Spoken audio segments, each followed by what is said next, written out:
it's a great win. I'm really proud of our guys, the way they battled, the way they fought. To win 3 straight Egg Bowl championships is something pretty special. Really proud since we've gotten here of how everybody's bought into what we're trying to do. You know what? I mean, it's a great for these seniors to go out that way. Great for our young guys. I understand how important that game is for us, how important it is for all our fans, how important it is to the people in the state of Mississippi. And I'm proud of the direction the program's going in. We got to keep going in the right direction. We get all these. We're going to get out. We don't get a lot of time to enjoy it. Hit the road recruiting tomorrow. Get on the road, and hopefully all the kids in the state of Mississippi understand that this is where you're going to come to win championships. You got a question? We'll get your microphone, David. Coach, was the plan all week to deal with Chris, or do you know late week decision by No, you know what? The plan was Chris was. When we got back with thought about it, Chris was going to start because I wanted to start the seniors, so we tried to start as many seniors as we could today, and fully planned on rotating those guys throughout the game. Chris was playing pretty well, and we were moving. We moved the ball really well. I think in the first half of the game, we really got sloppy. In the second half, stagnant and. We didn't hit any shots down the field in the second half. We probably should have been throwing the ball a little bit more. They were just standing everybody in the line of scrimmage. But we were playing such good defense and shutting them down that we just wanted to, play smart, not give them any opportunity to win the football game by making a mistake. That was, we figured that was how the only chance they'd have is if we made a mistake. You can cut in front. Play of Ladarius Perkins, on the ground, through the air. Sometimes he's been quiet this year. Really just stepped up there, didn't he? Yeah, had a big game today. Some couple big runs, which some of those big plays, especially in the first half earlier in the game, I think set the tempo for us for the whole day. Our guys know how big a game this is, and we talk about it in the big games. You got to step up and play your best, and a lot of guys did today. Hey Dan, you mentioned the direction the program's going in. Just now that the regular season is over, to what degree has this season been a success, and what is that direction? That's a great success. We're going to our 2nd straight bowl game. We've won our 3rd straight Egg Bowl. So I view this season as a success. There's some obviously we didn't reach our final goal, which is to win the SEC West, which I guess would lead us to and then playing in Atlanta potentially for a national championship this year. But we're still battling towards that. I think going to consecutive bowl games are steps in the right direction for us. We got a couple more weeks of practice, some more experience for young players. We have such a young team right now. Those guys need some practice, certainly that will help us as we move forward in the future. Coach, looking back at the score, do you think the game was basically over at halftime? Not at all. Not at all. They had the ball to start the second half. I think creating a turnover and scoring right away to start the second half, I think really gave us all the momentum we needed. What I was worried about from that point on, we really got sloppy, and we gave them too many opportunities to come back in the game. We stood up and made plays when we needed to. Our defense made some stops when they needed to. But I think. What always worries me, I think we got that first quick score and our guys started to cruise just a little bit and instead of keeping their foot on the gas. And then last year, similar thing happened against them last year. They came back. This year we were able to make the plays to finish the game. Coach, talk about Vic and his run tonight. 23 carries, went over 1,000 for the season. Well, it was huge. I think his goal coming in this year was getting 1,000 yards rushing, and he did that. He came up just short last year, and I still feel bad that he didn't get it last year. But, we wanted to pound our guys, especially we had a little bit of a rainy night. We wanted to be able to control the line of scrimmage, run the football, and win that battle, and obviously we did. And Vic's a big part of that with the physical runs that we had all night long.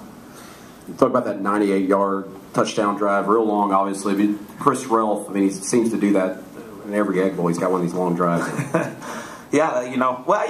I think when you have that confidence, Chris, coming in, and we told him he was going to start and all, and just you could just see him today before the game. He had a little different confidence about him than he has other times, and he's won this game. He's been in this championship game.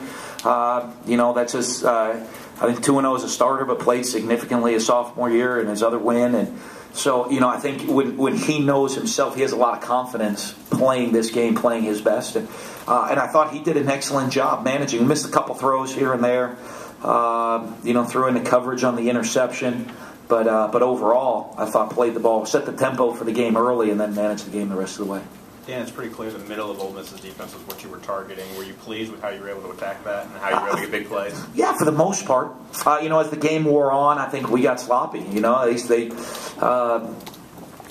we didn't finish blocks, we didn't finish plays. We kind of got sloppy there near the end of the game. But you know what? Overall, I thought our guys played really well to give us a big lead and played well enough to get that lead. And then we kind of held them off there at the end. I've got two questions. One, do you remember any missed tackles, you guys? Missed tackles, yeah, there were a couple in the backfield. We missed he started scrambling around on that sack Fletcher got dinged up on and all. I think we missed a tackle there. There were a couple in the game, but I think overall our guys played well, played hard. We ran to the ball. One of the things to win big games, you got to have 11 guys running the ball. We did that well and got a lot of guys to the football on defense. Second question, were you surprised late there where y'all were trying to run out the clock that they were calling timeouts? No, they're out there trying to play and to continue to play.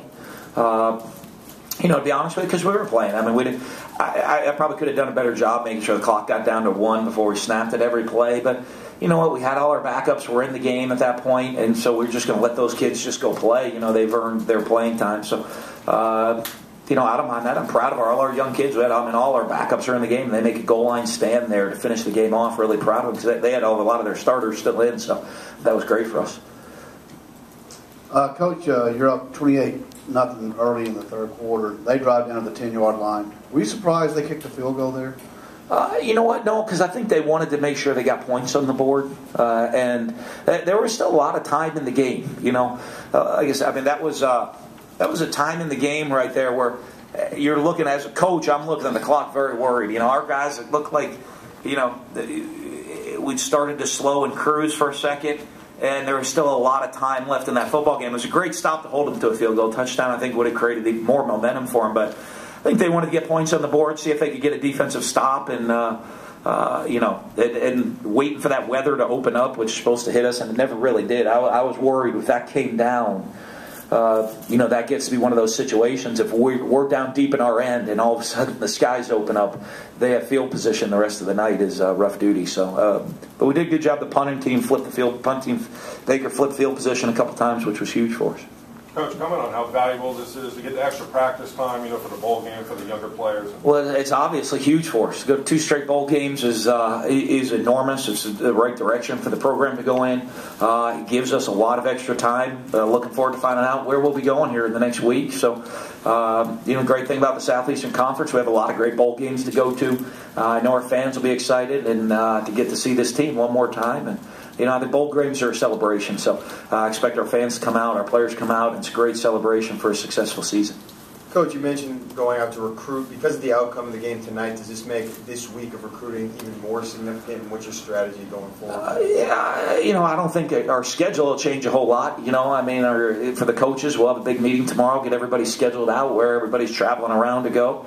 But you know what? Like I said, for the next year, we get to keep a big smile on our face. Anywhere you go in the state of Mississippi, you have that championship, you have that trophy, and that's what makes this such a special game, and a game that stays with you for the next 364 days, right? Yeah. There we go. Is it a leap year? So does that mean we get an extra day of celebration this year? That's fantastic. So it's actually 365 days in the leap year. Just tell us what you shared with the players in the locker room, making history here, 3 straight wins. Did you talk to that at all to make them realize? Yeah, we did. We said to them, it was obviously it's a special deal that we present the trophy to Dr. Keenum, as we've done in the last couple of years, and I think that is a special deal for us to present it to the leader of our university because it's a trophy we won for all of us, every student. Every alumni, everybody involved in this university gets to celebrate having that trophy. And I did. I talked to them. I said, I thanked them all for buying in. When we came here, we made this a priority. And if you come into our locker room tomorrow, that clock will be reset and it'll be counting down. And I got to fix it for a new year, for the leap year, because it'll say 355 days tomorrow morning. So I got to figure and refix it by a day. But that clock will step down, and that is going to be critical. We'll enjoy this victory tonight. We'll enjoy having that trophy for the next year. But the focus on winning this game starts tomorrow.